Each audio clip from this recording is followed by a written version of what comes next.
virgin at 35. So something I hear often is that the men I want don't want me. I'm a red flag and like all this shit. But like, here's the thing. Like, I know how it looks on paper. It's like, whoa, you know? But then you meet me and you're like, oh, it's Lauren. Like, she's totally cool and easy to get along with and doesn't present as like a developmentally delayed person. At the end of the day, like, people can tell me day in and day out, oh, you're never gonna get what you want. You're never gonna get what you want. You're not in charge here. And as much as you don't want me to get what I want, it's not gonna stop me from getting what I want. So bummer for you, dude. The man that I do end up with isn't gonna care. Or rather, he is going to care because it's a positive thing and he respects it. So you're not insulting me by calling me a red flag. Honestly, at this point, anyone could call me any friggin' thing. Okay.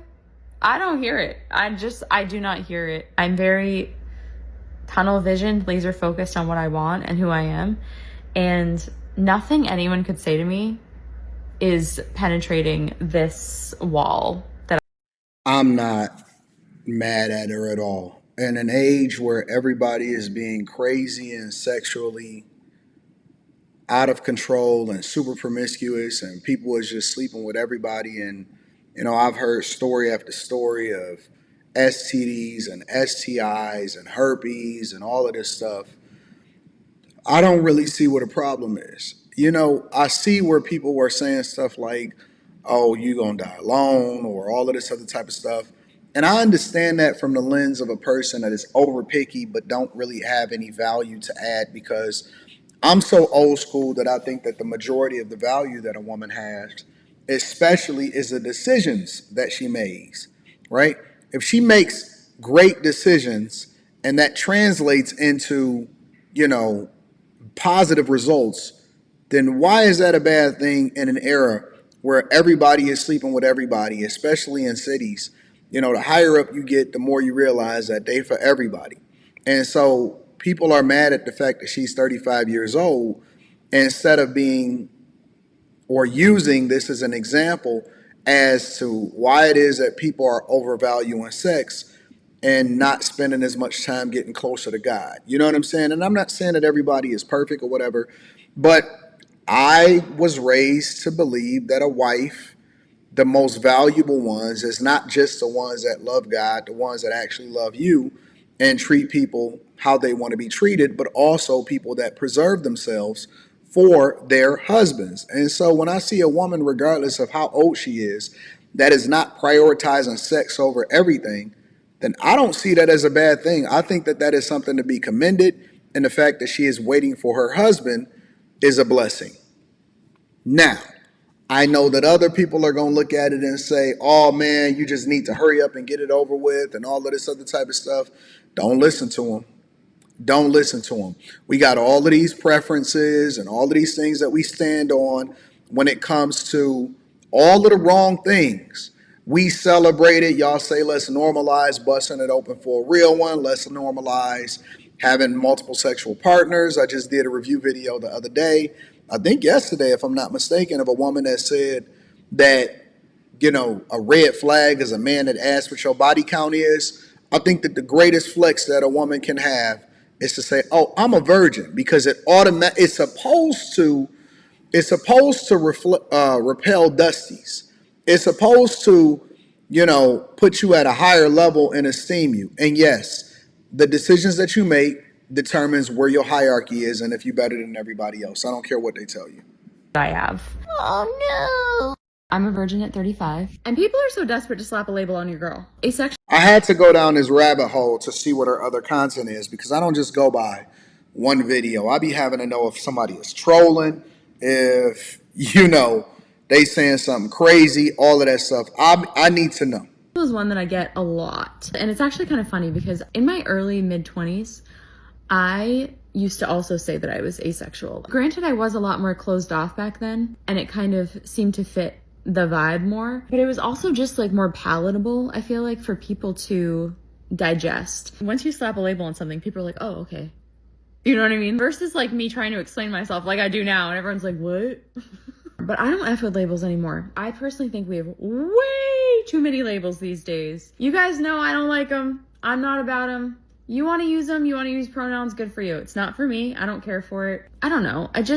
Why do I have to label myself? Like I don't choose to, I don't want to. So don't put your labels on me because I just find it annoying and unnecessary. I'm a virgin at 30. So what she's basically apparently saying is that she was saying or describing herself a certain way in order to make everybody else comfortable about the decisions that she's made as to whether or not she wanted to stay a virgin or not. And she's doing it because society, I think, looks down on women that have not given themselves to somebody else just randomly. And I know that because we have so many women that are promoting single mother culture, right? They saying let's normalize it. We have more single mothers than ever before.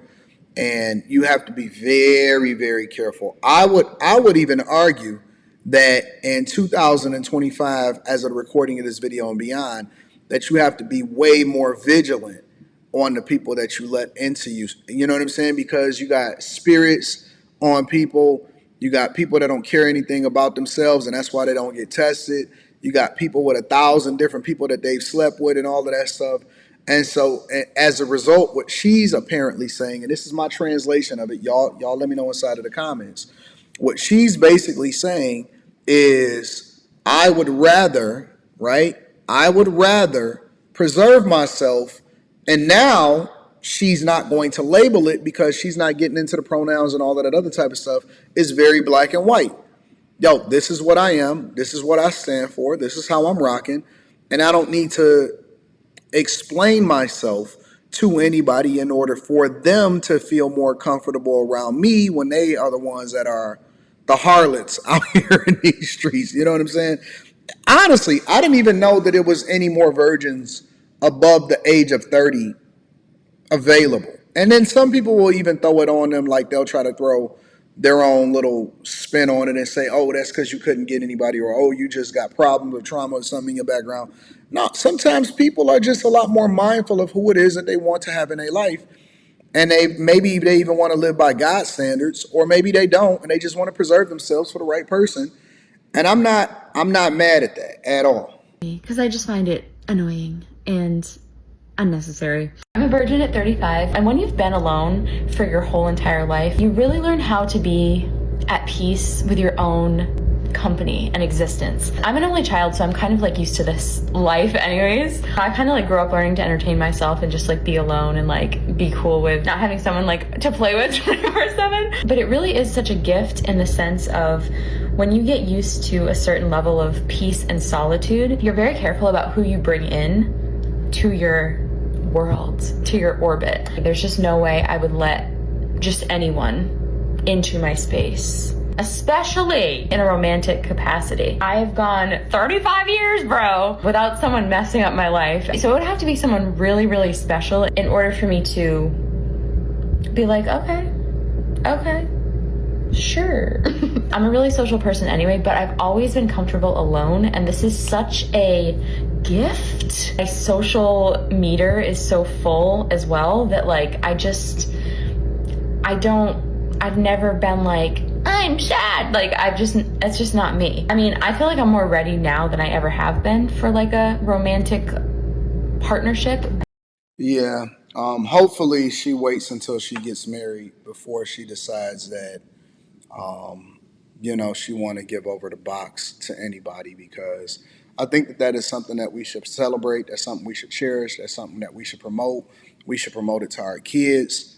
And that's something that we should advocate for. It's not about just having sex. It's not about just getting out of the way. And again, we've normalized it so much that it's not even something that people cherish anymore. It's something that people just throw out, and it's not a big deal. Let me know what you guys think inside of the comments. Make sure you tap into the Patreon. Link is in the description. Teach Henley, 40% off your first order, 20% off for life. I love you. I appreciate you.